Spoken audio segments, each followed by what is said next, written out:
Welcome to Raman study. आज हम लोग क्वेश्चन नंबर 4 करेंगे। बाल्यावस्था में सामाजिक विकास पर प्रकाश डालें। बाल्यावस्था में सामाजिक विकास पर प्रकाश डालें।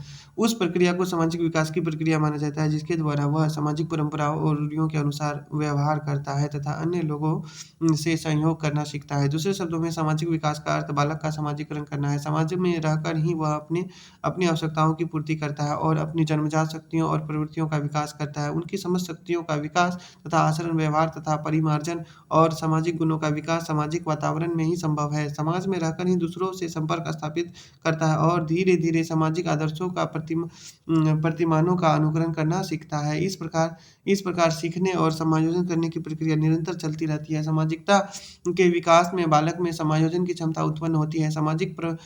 व्यक्ति सामाजिक प्राणी है और शिक्षा समाजीकरण की प्रक्रिया द्वारा व्यक्ति को अपने समाज की जीवन शैली में सिखाता है। समाज के मूल्यों और विश्वासों में आस्था रखने लगता है। अपने समाज में अनुकूलन स्थापित करने की योग्यता को सामाजिक विकास कहते हैं। हॉरलॉक के अनुसार सामाजिक विकास का अर्थ सामाजिक संबंधों में परिपक्वता को प्राप्त करना है। सोरेनसन के अनुसार सामाजिक अभिवृद्धि और विकास का तात्पर्य अपनी और दूसरों की उन्नति के लिए योग्यता वृद्धि है। रॉन्स के अनुसार सहयोग करने वाले लोगों में हम भावना का विकास और उनके साथ काम करने की क्षमता का विकास तथा संकल्प समाजीकरण कहलाता है।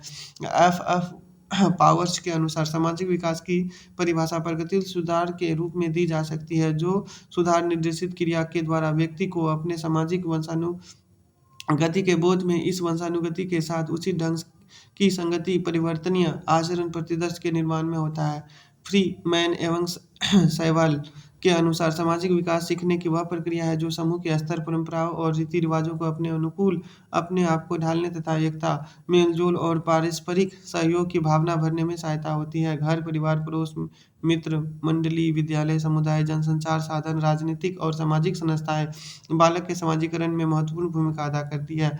बालक के सामाजिक विकास को शैक्षिक दृष्टि से अत्यंत महत्वपूर्ण माना जा सकता है। आधुनिक समय में शिक्षा के एक प्रमुख उद्देश्य व्यक्ति का सामाजिक विकास करना स्वीकार किया जाता है। अतः शिक्षा के द्वारा बालकों के न केवल शारीरिक व मानसिक विकास को प्रोत्साहित किया जाता है वरन उनके सामाजिक विकास को भी सही दिशा में प्रोत्साहित करने का प्रयास किया जाता है। बाल्यावस्था में सामाजिक विकास। बाल्यावस्था में समाजीकरण की गति तीव्र हो जाती है। बालक प्राथमिक विद्यालय में जाना आरंभ कर देता है। नए वातावरण तथा नए साथियों के संपर्क में उससे अनुकूल समायोजन तथा सामाजिक भावना का विकास होता है तथा वह विकास तेजी से होता है।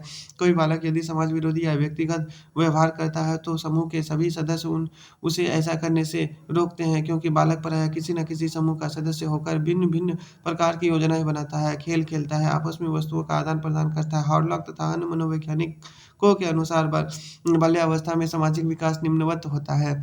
बालक विद्यालय जाने लगता है। विद्यालय वातावरण एवं उसके सामाजिक विकास में सहायता होता है। यहाँ पर नए वातावरण एवं अनुकूलन करना, सामाजिक कार्यों में भाग लेना तथा नए मित्र बनाना सीखता है। अपने माता-पिता तथा अन्य बड़ों की छत्रछाया से वे अपने आप को मुक्त करता है और उसके साथ-साथ कम से कम समय बिताना चाहता है तथा उनके साथ खेलने-कूदने में आनंद नहीं आता है। उसे अपनी आयु के बालकों के साथ खेलना अच्छा लगता है। अपने समूह विशेष के प्रति बालकों की गहरी आस्था या भक्ति भाव पाया जाता है। दूसरी पीढ़ियों के दृष्टिकोण और विचारों में अंतर के कारण माता-पिता तथा अध्यापक की मान्यताओं का बालक की टोली की मान्यताओं और आदर्शों से प्रायः टकराव होता रहता है। अतः बालकों के सामने समायोजन से संबंधित नवीन समस्याएं उत्पन्न हो जाती है। समूह के सदस्य के रूप में बालक बालिकाओं के अंदर अनेक सामाजिक गुणों का विकास होता है। उत्तरदायित्व, सहयोग, साहस, सहनशीलता और आत्मनियंत्रण, न्यायप्रियता आदि गुण बालक में धीरे-धीरे उदय होने लगते हैं। बालक बालिकाओं की रुचियों में स्पष्ट अंतर दिखाई देने लगता है। लड़कों को दौड़ने, भागने व खेलने-कूदने, घर के बाहर घूमने, मार-धार करने जैसे कार्यों में अधिक रुचि पाई जाती है जबकि लड़कियां नाच, गान, कढ़ाई, बुनाई, घरेलू कार्यों में अधिक रुचि लेती है। स्वीकारात्मक का स्व स्वत्वाधिकार का भाव बालकों में कम पाया जाता है। सार्वजनिक सम्मान की भावना अधिक पाई जाती है। यह सामाजिक विकास की प्रगति को बताता है। बाल्यावस्था ही नेतृत्व के गुणों का विकास आरंभ हो जाता है। क्रो के अनुसार 6 से 10 वर्ष तक बालक में अपने वांछनीय तथा अवांछनीय व्यवहार में निरंतर प्रगति करता है। बहुधा उन्हीं कार्यों को करता है जिनके लिए कोई उचित कारण जान पड़ता है। वह अपनी बुद्धि के बल पर समाज के अनुकूल काम करता है। प्रायः ऐसे बालक जिन्हें परिवार तथा साथियों में प्रशंसा सम्मान मान्यता नहीं मिलती वे उद्दंड बन जाते हैं। इस प्रकार के बालकों का व्यवहार सबके लिए चिंताजनक होता है। ये बालक समस्या बालक बन जाते हैं, प्रॉब्लम चाइल्ड। इस अवस्था में वे कई प्रकार के खेल खेलते हैं। इस खेलों के द्वारा वह सामाजिक संपर्क स्थापित करता है और इस प्रकार के सामाजिकता का विकास होता है। इस समय उसके संगठित रूप से खेलने की प्रवृत्ति अधिक होती है। इस प्रकार के सहयोग से खेलने तथा सामाजिक नियमों का पालन करना सीख जाता है। खेल उसके सामाजिक जीवन का एक अंग बन जाता है। सामाजिक विकास को प्रभावित करने वाले कारक। शिक्षा मनोवैज्ञानिकों में अनेक ऐसे कारकों का वर्णन किया है जो बालक के सामाजिक विकास को प्रभावित करता है। इनमें निम्नलिखित अधिक मुख्य है। आनुवंशिकता। मनोवैज्ञानिकों ने अपने अध्ययनों के आधार पर यह प्रस्तावित किया है कि बालक के सामाजिक विकास पर आनुवंशिकता का थोड़ा बहुत प्रभाव पड़ता है। भारत में ऐसे ऐसे महान लोगों के उदाहरण मिल जाते हैं जिनके पूर्वज उच्च सामाजिक मूल्य धारण करते थे और उनमें भी सामाजिक मूल्यों की प्रधानता थी। वंश परंपरा के रूप में उन्हें अपने पूर्वजों से मूल्य प्राप्त हुए। उदाहरणार्थ गुरुदेव रवीन्द्रनाथ टैगोर व पंडित जवाहरलाल नेहरू का नाम प्रस्तुत किया जा सकता है। परिवार के सदस्यों के बीच दुलार, प्यार, सहयोग आदि की भावना अधिक होती है। इन सब का प्रभाव बालक के समाजीकरण पर पड़ता है। अनेक मनोवैज्ञानिकों का मत है कि परिवार ही वह पहली संस्था है जो बालक को शिष्टाचार एवं नैतिक विकास की शिक्षा देकर उन्हें व्यक्ति बनाता है। कुछ माता-पिता अपने बच्चों को प्यार, दुलार, स्नेह आदि देते हैं, परंतु कुछ माता-पिता इसके विपरीत होते हैं और बात-बात पर बच्चों को डाँटते हैं, पीटते हैं, गाली देते हैं। मनोवैज्ञानिकों ने इस बात पर सहमति जताई है कि जिन माता-पिता द्वारा बालकों के प्रति हार्दियता दिखाई जाती है, उनके बच्चों में सामाजिक शील गुणों का, सामाजिक व्यवहारों का विकास तेजी से होता है। माता-पिता में विद्वेष पाने वाले बालकों में ऐसे गुणों का विकास नहीं हो पाता है। माता-पिता से उचित प्यार, दुलार व स्नेह मिलने से बालकों में सुरक्षा की भावना, आत्मसम्मान, आत्मविश्वास आदि गुण उपजता है। माता-पिता और बच्चों के बीच अंतःक्रिया के अलावा परिवार के अन्य पहलुओं, परिवार का आकार, परिवार में सदस्यों की संख्या, भौतिक वातावरण आदि का भी बालक के समाजीकरण पर प्रभाव पड़ता है। साथियों का समूह। बालकों द्वारा निर्मित टोली की विशेषता यह होती है कि उनमें सभी बालक करीब-करीब एक ही उम्र के होते हैं। टोली बालकों को लोकतांत्रिक होना सिखाती है, स्वार्थ तथा समाज विरोधी विचारों से ऊपर उठकर साथियों के साथ मिलकर कार्य करना सिखाती है तथा साथ ही साथ उनमें प्रतियोगिता की भावना उत्पन्न करने, अपनी योग्यता और क्षमताओं को बढ़ाने का अवसर देती है। साथियों का समूह भिन्न-भिन्न परिवारों के बालकों को एक दूसरे के नज़दीक आने का मौका देती है तथा उन्हें एक सामाजिक रूप से अनुमोदित व्यवहार करने की प्रेरणा देती है। साथियों के समूह में बालक सामाजिक मूल्यों को समझने और उनके व्यवहार करना सिखाता है। साथियों द्वारा प्राप्त अनुभवों से बालकों में उचित सामाजिक मनोवृत्ति विकसित होती है। साथियों का समूह सदस्यों को सांवेगिक संतुष्टि देता है। विद्यालय सिर्फ बालकों को शिक्षा ही नहीं देती बल्कि सामाजिक मूल्यों, सामाजिक संज्ञान, सामाजिक मानकों के बारे में बताकर बालकों में समाजीकरण का बीज बोता है। अध्यापक का व्यक्तित्व तथा उनके द्वारा विद्यार्थियों के साथ होने वाले अंतःक्रियाओं का बालक के समाजीकरण पर सीधा प्रभाव पड़ता है। सामान्यतः देखा गया है कि अध्यापक स्वयं सामाजिक शील गुणों से पूर्ण है तथा बालकों के साथ स्नेहमयी अंतःक्रियाएँ करती है, तो इनमें बालकों में प्रोत्साहन होता है। बालकों में सामूहिक और सामाजिक समायोजन की क्षमता बढ़ जाती है। ऐसे बालकों का समायोजन तेजी से होता है। बालक अध्यापक के व्यवहारों का अनुकरण करते हैं अतः यदि अध्यापक स्वयं कुसमायोजित होगा तो बालकों में कुसमायोजन की समस्या आ जाती है और उनके समाजीकरण की प्रक्रिया धीमी पड़ जाती है।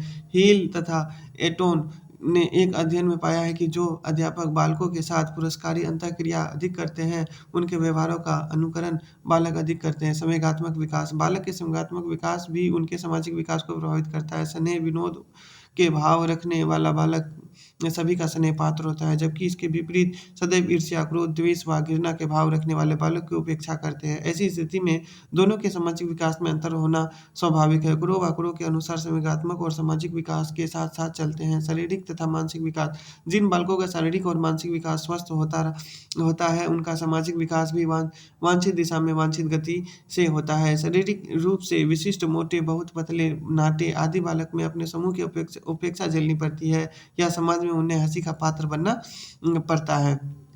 तो उनके अंदर हीन भावना जन्म ले लेती है। वे समाज के समाज से समायोजन स्थापित नहीं कर पाते हैं। जो बालक मानसिक स्वास्थ्य में दुर्बल होते हैं, चिंता व द्वंद में रहते हैं, भाग्य नाशा के शिकार होते हैं, उनका समाजीकरण उचित रूप से नहीं हो पाता है। ऐसे बालक समस्यात्मक बालक बन जाते हैं।